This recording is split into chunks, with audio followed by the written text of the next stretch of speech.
ഇറാനിലെ ബന്ദർ അബ്ബാസ്, ഖിഷം ദ്വീപ്, ഹാജിയാബാദ് എന്നിവിടങ്ങളിൽ US നടത്തിയ ആക്രമണത്തിൽ ഒരാൾ കൊല്ലപ്പെടുകയും നിരവധി പേർക്ക് പരിക്കേൽക്കുകയും ചെയ്തു. ബഹ്റൈൻ ഉൾപ്പെടെയുള്ള US സൈനിക കേന്ദ്രങ്ങൾക്ക് നേരെ തിരിച്ചടിച്ചതായി IRGC പ്രതികരിച്ചു. ബദൽ പാതയിലൂടെ അനധികൃതമായി നീങ്ങാൻ ശ്രമിച്ച 2 കപ്പലുകൾക്ക് നേരെ ഇന്നും ആക്രമണം നടത്തിയെന്നും ഇറാൻ അവകാശപ്പെട്ടു.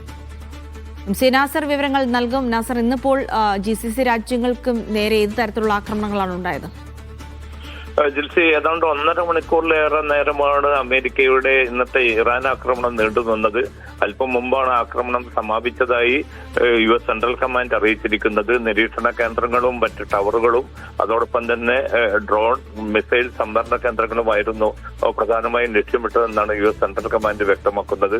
ഇതിന്റെ തിരിച്ചടി എന്ന നിലയ്ക്കാണ് ബഹ്റൈൻ, ജോർദാൻ ഉൾപ്പെടെയുള്ള രാജ്യങ്ങളിലെ US സൈനിക കേന്ദ്രങ്ങൾക്ക് നേരെ വളരെ വ്യാപകമായിട്ടുള്ള ആക്രമണം നടത്തി തിരിച്ചടിച്ചതായിട്ട് ഇറാൻ സേനയും IRGCയും ഔദ്യോഗികമായി തന്നെ സ്ഥിരീകരിച്ചിരിക്കുന്നു.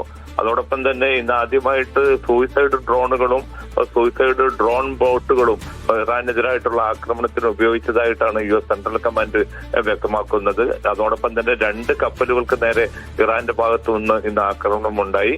പുതിയ കപ്പൽ പാതയിലൂടെ മുന്നോട്ട് പോകാൻ ശ്രമിച്ച കപ്പലുകളോട് പിൻവാങ്ങാൻ ആവശ്യപ്പെട്ടെങ്കിലും അത് കൂട്ടാക്കാതിരുന്ന പശ്ചാത്തലത്തിലാണ് വ്യാപകമായിട്ടുള്ള മിസൈൽ ആക്രമണം 2 കപ്പലുകൾക്ക് നേരെ നടത്തേണ്ടി വന്നതെന്നാണ് IRGC നൽകുന്ന വിശദീകരണം. മധ്യസ്ഥ നീക്കങ്ങൾ ഏറെക്കുറെ പ്രതിസന്ധിയിലായി നിൽക്കുകയാണ്. കാരണം ഖത്തറും അതോടൊപ്പം തന്നെ ഒമാനും ആക്രമിക്കപ്പെട്ട പശ്ചാത്തലത്തിൽ ഈ 2 രാജ്യങ്ങളും മധ്യസ്ഥ നീക്കങ്ങളുമായി എത്ര കണ്ട് സഹകരിക്കുമെന്ന ചോദ്യം ഉയരുന്നുണ്ട്.